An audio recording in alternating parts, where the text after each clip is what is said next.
G'day, I'm Martyn and this is The Truth of It.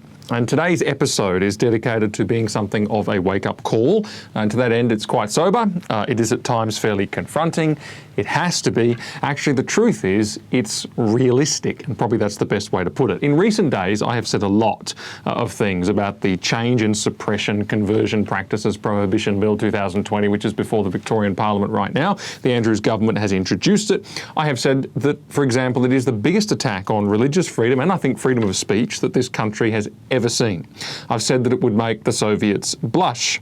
I've said that it would put people like me in jail. I've said that it will certainly see criminal action against Christian parents. I've said that it would have the effect of outlawing the Bible and the teaching of the Bible. I've said all of these things and more, but I appreciate that people become skeptical when you say things with force like that. And so today, I'm not so much asking you to take my word for it. Instead, we're going to step through the words of the bill itself. And here it is. I have it in this black binder, the entire bill, every page, and we're going to run through it. And to that end, I'm going to go straight to the guts of the bill so you can hear it for yourself, section by section.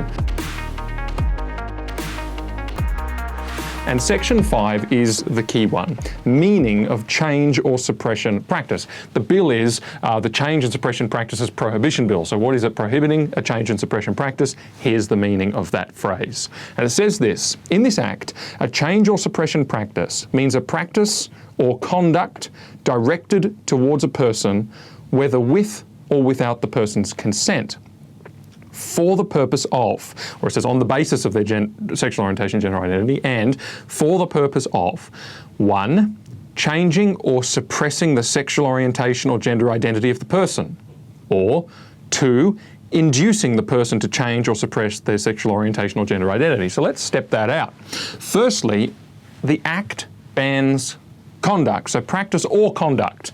Conduct's the widest. What does conduct include? Literally any action whatsoever by anyone. Conduct is a very, very broad word. And specifically, it is conduct that is directed towards a person with or without the person's consent.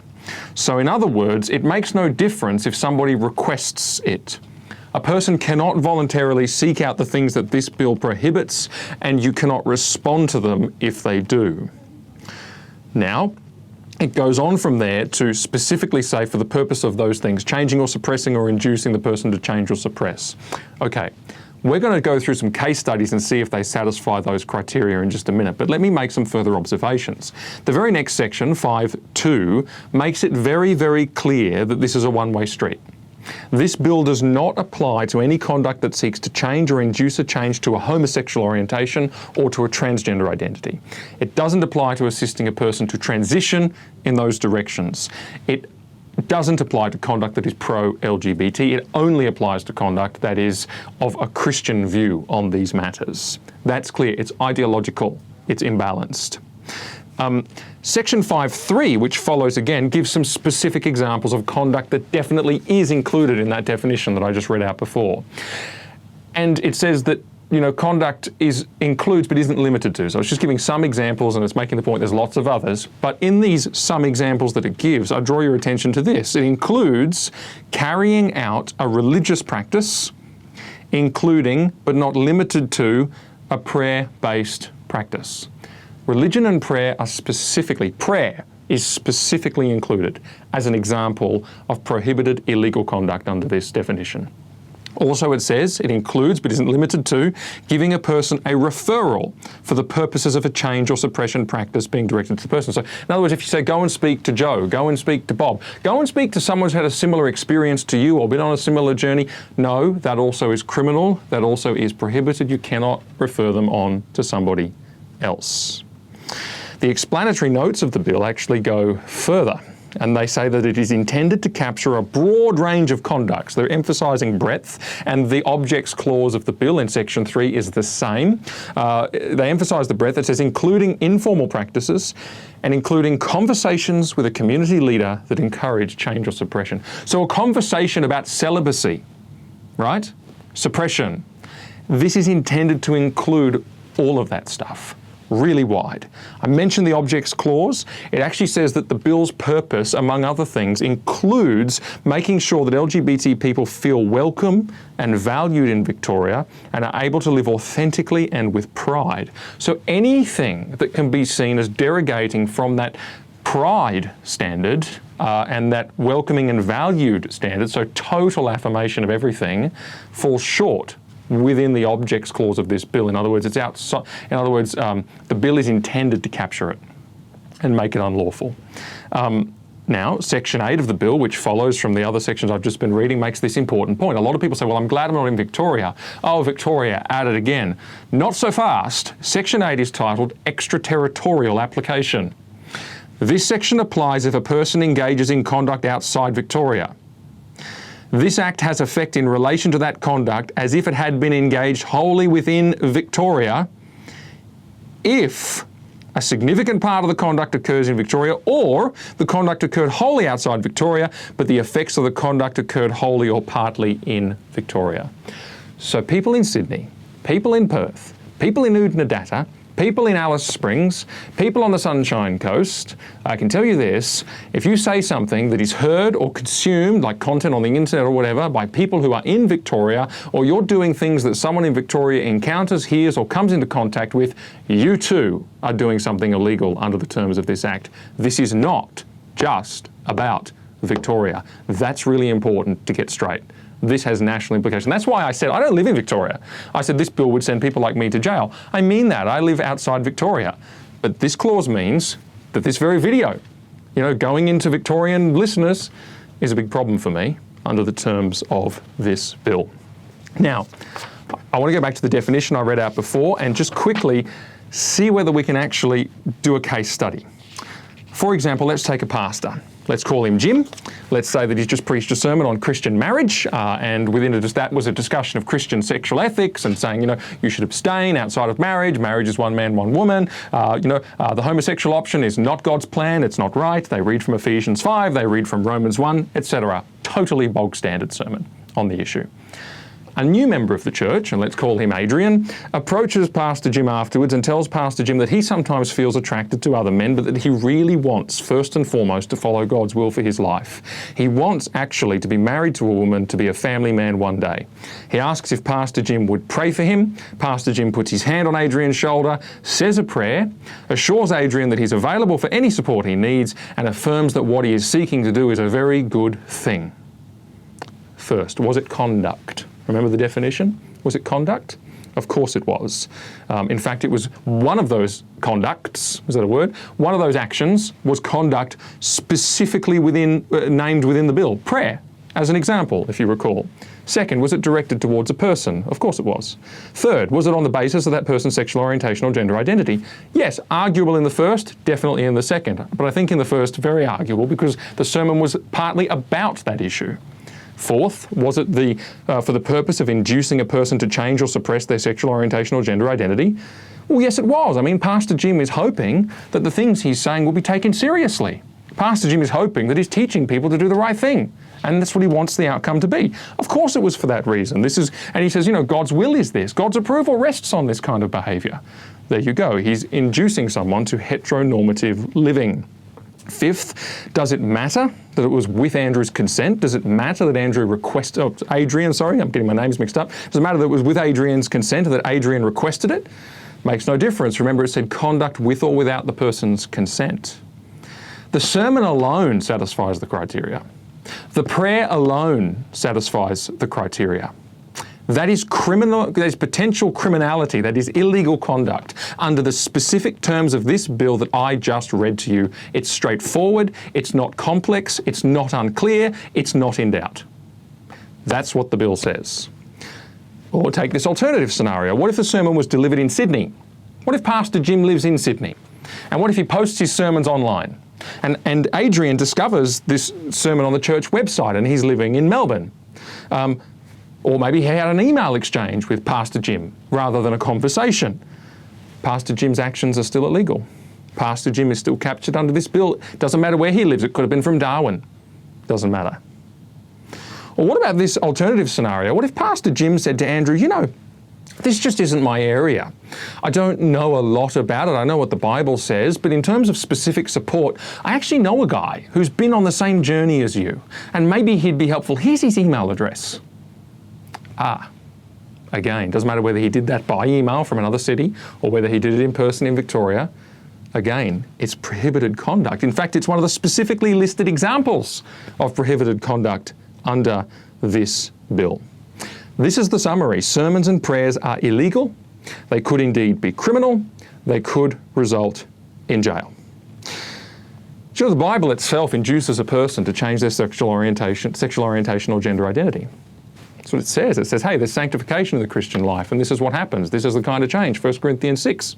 What does that mean for reading that, for selling that book? What does that mean for any number of things? Or what about parents? Well, I'm glad you asked, because the bill includes an amendment to the Family Violence Protection Act 2008 in Section 64 of the bill. It's towards the end. Section 64 of the bill includes the following. It inserts the following specific example of emotional or psychological abuse into the Family Violence Protection Act. And here's the example. An adult child repeatedly denigrating an elderly parent's sexual orientation, including by telling them it is wrong to be same-sex attracted and that they must change or the adult child will no longer support them. Now you immediately see that's a weird example. When do you get that from a child to a parent? You don't really. But of course the example is included because if it's in there, it automatically, by extension, it logically applies in reverse. This is the deception of it. What they really would like the example to say is a parent who doesn't approve the sexual orientation or gender identity of their child with full affirmation, that parent is actually a psychological abuser. Now, the way they've worded it there, no Christian parent, I hope, would denigrate their child. No Christian parent I know would say they don't support their child. But every Christian parent I know just about would certainly say, well, here's the standard of right and wrong, and that's what we believe. And they'd encourage it in the home. Well, I'm glad you asked. All of a sudden, parents are in trouble under the terms of this bill. Not to mention, apart from that little section, this definition in Section 5, their conduct towards a person, blah, blah. There's no exception here for parents. There's no exception here for medical practitioners. There's no exception here for religious practitioners. It's just blanket. So parents are definitely included. In fact, every Christian parent under this bill has been made into emotional and psychological abusers of their children. And note that there's nothing said about the age of the child. A 4-year-old? And we're not just talking about mature minors. We're talking about all children, all parents. Other examples abound. You can think of them. Health practitioners who search for underlying causes when gender dysphoric children come to see them. And they say, well, is there psychosis? Is there mania? Is there depression? Is there sexual abuse?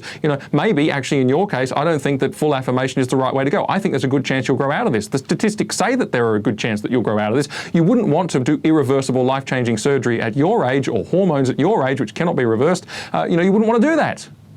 Oh, well, they're not affirming, are they? They run dangerously close to running foul of this bill.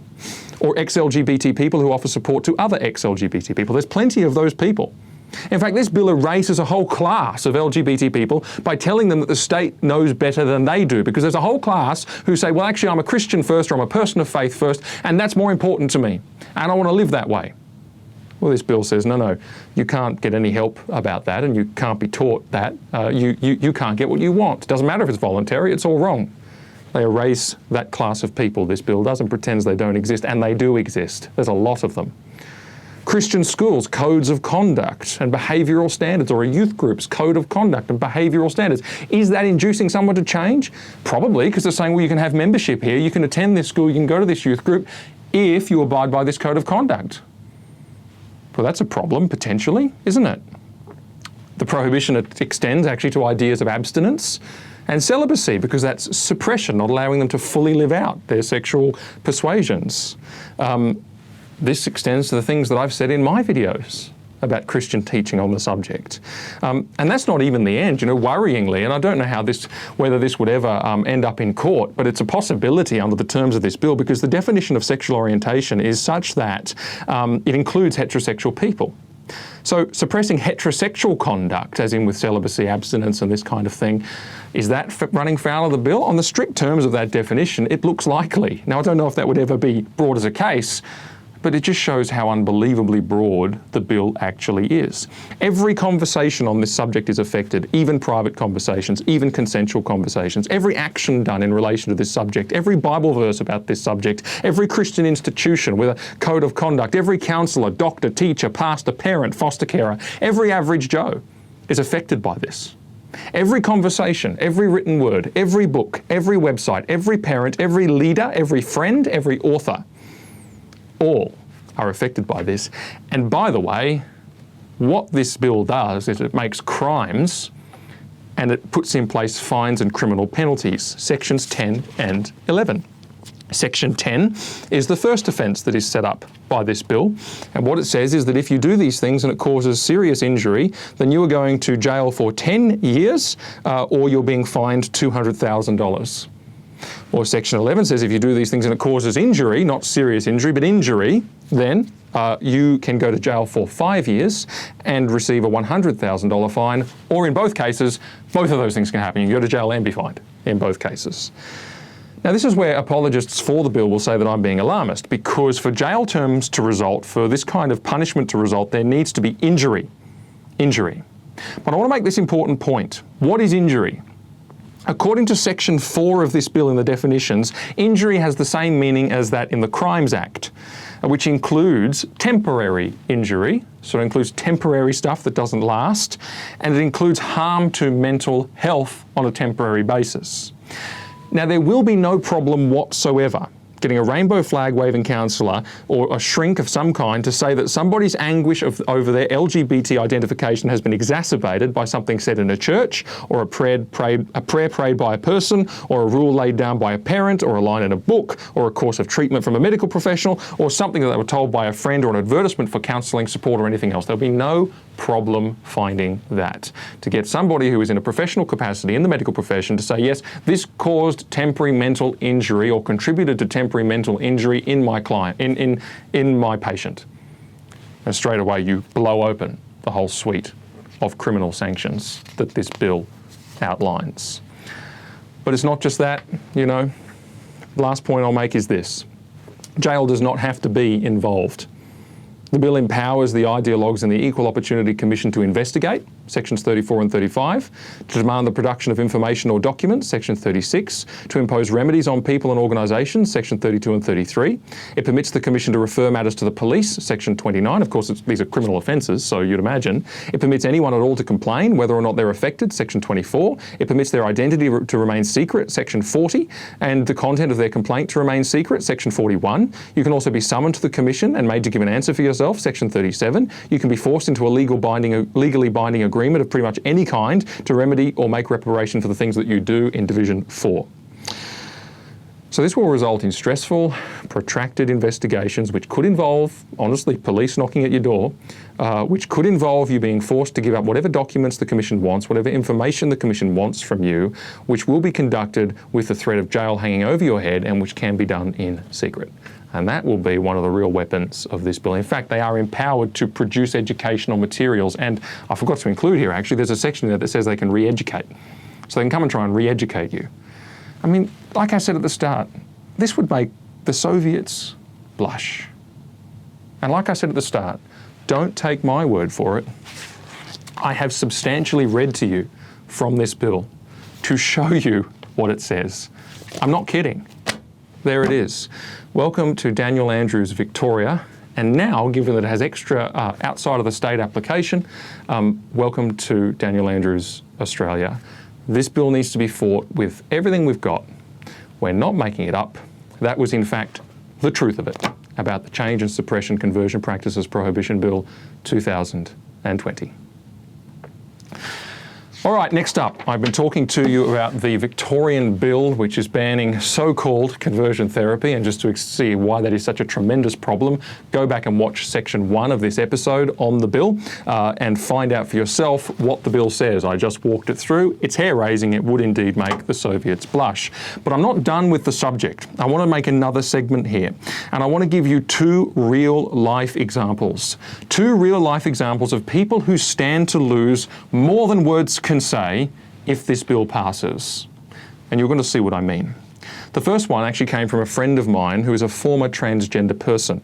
He helps others who, like him, undergo an irreversible transition process only to realise that they have made a terrible mistake.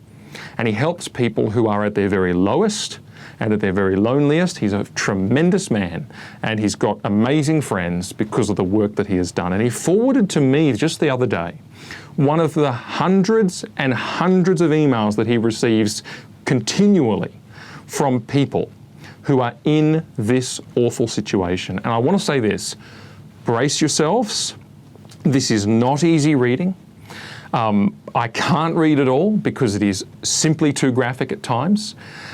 But I am going to give it a crack to read as much as I can because I want you to see what is in fact one of the greatest humanitarian crises in this country right now. There is a tsunami of people like this, and they are silenced, they are erased, they are not talked about, and laws are about to be passed which make helping them and their seeking of that help criminal offences punishable by jail terms, as I just described in the last segment in great clarity. Let me read you this awful story. He says this, he says, "Hello, I watched your video on YouTube. I too have regret medically transitioning, and it seems to be a very censored and somewhat controversial topic and opinion, which is wrong. I haven't had SRS, which is sex reassignment surgery, only HRT, which is hormone replacement therapy. But that's enough to make me wish I was dead. I'm poor and on a pension for disability, and wish nothing more than to have a flat chest again and my penis working again.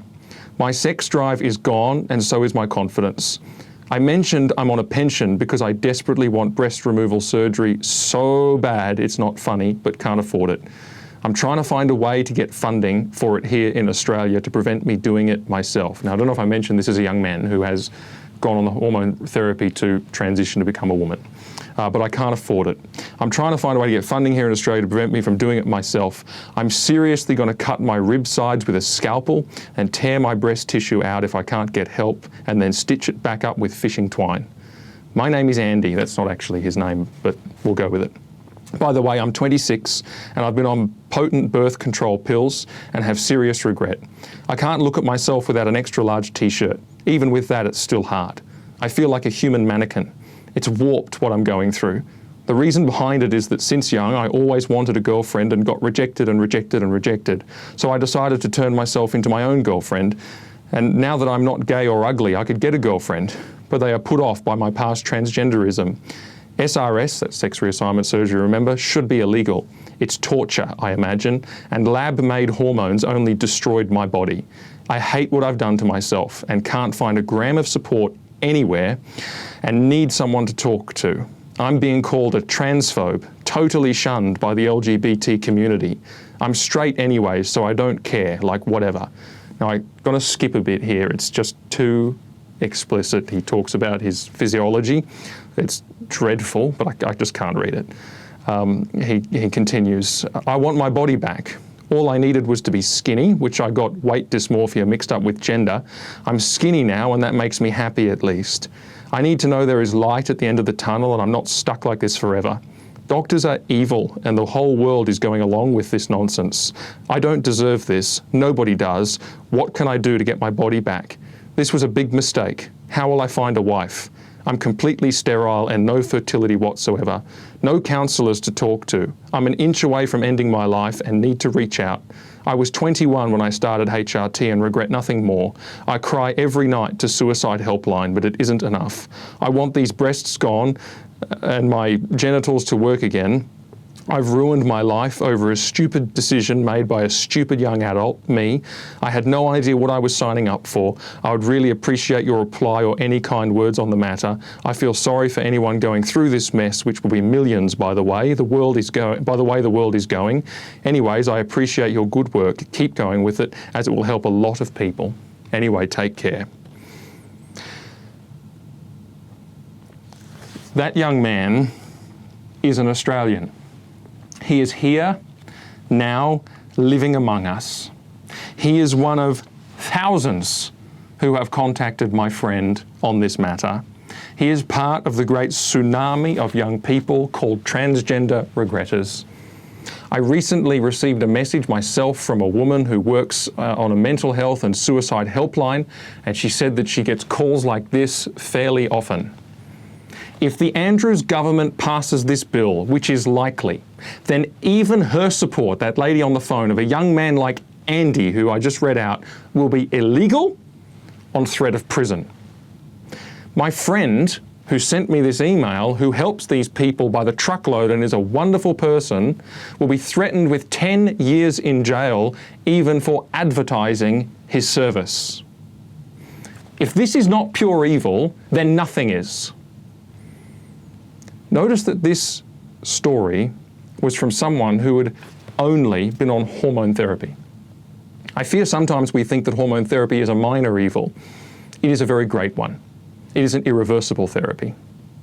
And that brings me to my second story of someone who stands to lose more than words can say from this bill.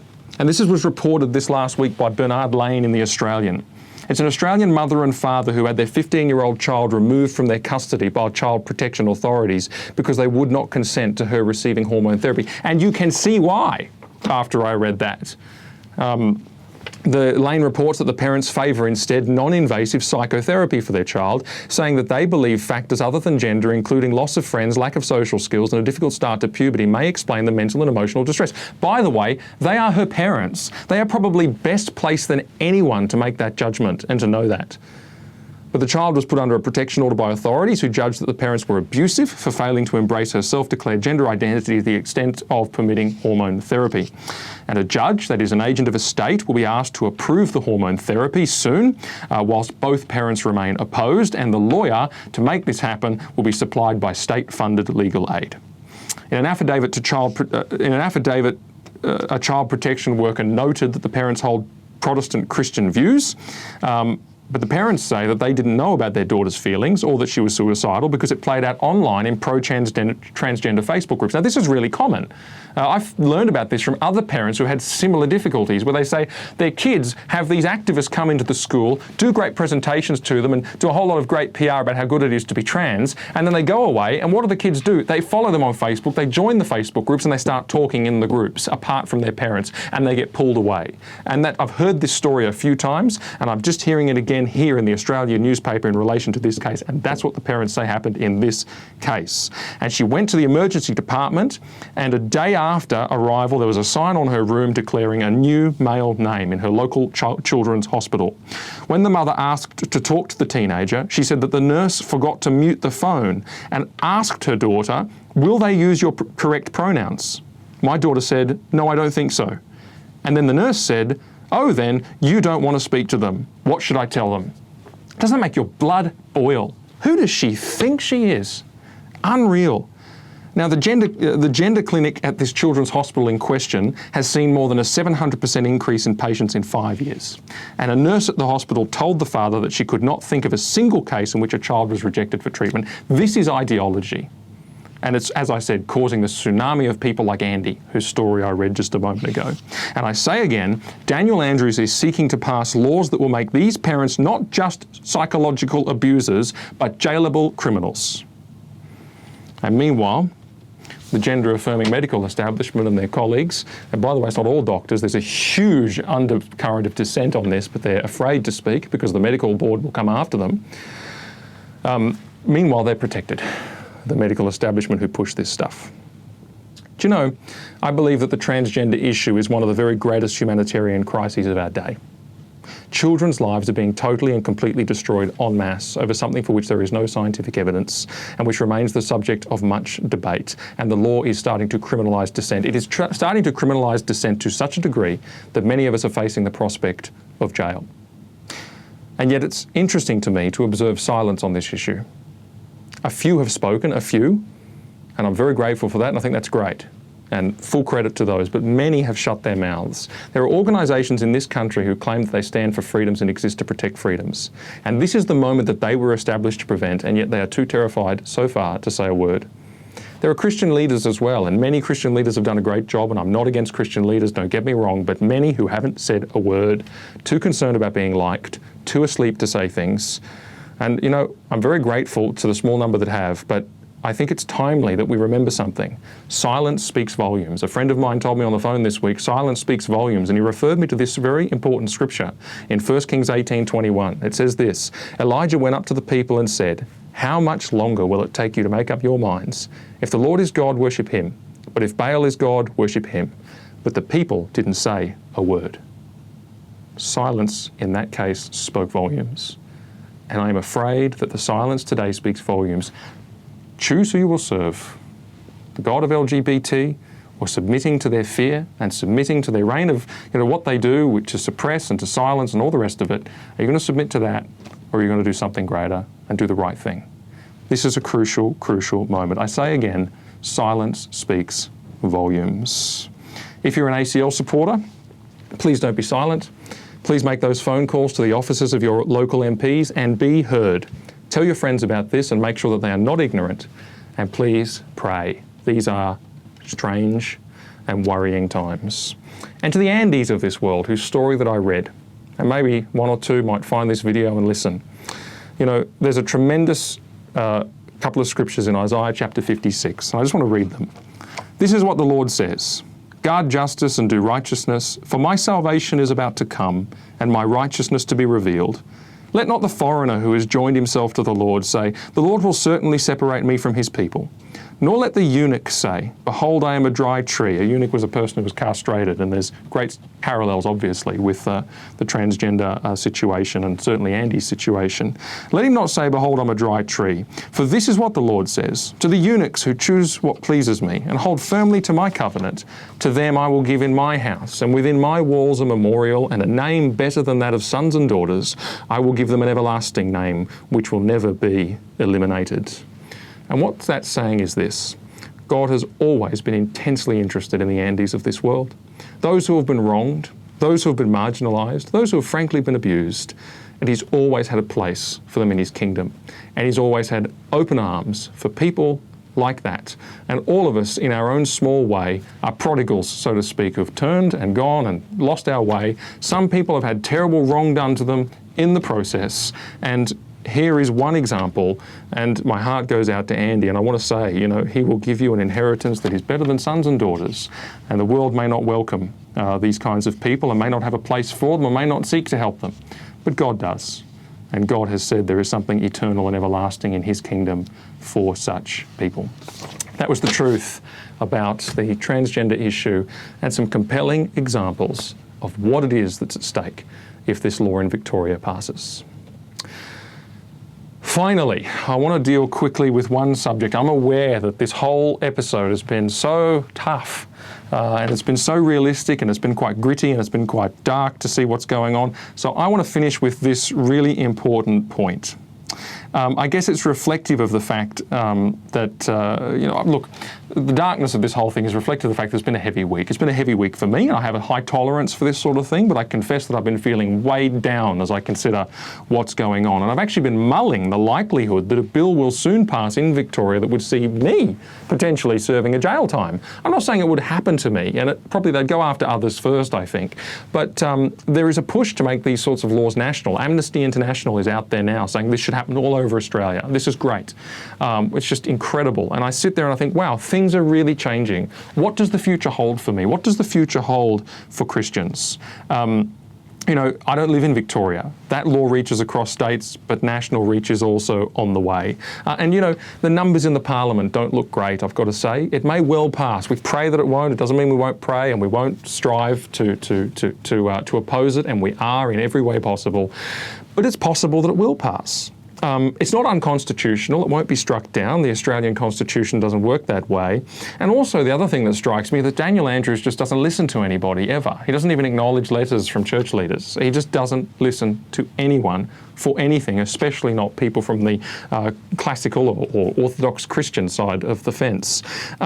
He calls people who oppose this bill openly, he calls them bigoted quacks. That's who he is. Now, that doesn't mean we're not going to fight it, and we certainly will, and we pray for success for the sake of our neighbours, and there's lots of good reasons to be troubled. I'm troubled for the people like Andy, whose story I read earlier. I'm troubled for the sake of the anonymous parents that the Australian wrote about this week who have lost their 15-year-old daughter to the state because of this issue. I really am worried for people, worried for neighbours. But there is probably a less valid reason to be worried. I started to be worried for myself. And it was at that moment that I providentially happened to find myself reading James and listening to some commentary on James. And I want to read this verse and share it with everybody as they sort of mull the future. He says this: "Consider it all joy, my brothers and sisters, when you encounter various trials, knowing that the testing of your faith produces endurance, and let endurance have its perfect result, so that you may be perfect, mature and complete, lacking in nothing." Now, the thing that really jumped off the page and hit me between the eyes was joy.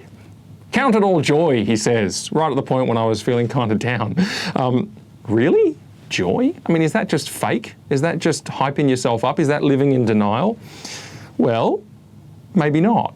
Have a look at what James says. He's reminding us of a few things. He says, firstly, be reminded that trials are a means of progress in our Christian faith, not a barrier. And I've often said that God is far less concerned about our comfort, and he is much more concerned about our conformity to Christ. And as imperfect and, messy human beings and sinful human beings, that conformity to Christ is often forged. It often happens under pressure. We're perfected under pressure. And it's often forged through trials. The guy who was talking about this, who I was listening to, talked about the ministry of trials on our lives. And it has a ministry. It conforms us to Christ. It's a reminder this is progress, not a barrier in these moments. And that's really the whole mood of this scripture that I've just read. But also it's a reminder that the Christian life is a marathon, not a sprint. That we're called to reach a great prize which is up ahead, and we're repeatedly called in that reaching for that prize to endurance. Read a book like Hebrews. It's all it talks about. Keep on going, it says. Keep on going. It says we're cheering you on. God is cheering you on. Christ is your advocate. Keep on going. And it gives all those examples in Hebrews 11 of the great heroes of faith who kept on going and kept on going. And Revelation says, blessed is the one who overcomes the world and reaches the prize. And notice what matters most there. It is really to arrive at that threshold. It is to make it to the end. It's the end that is the great thing.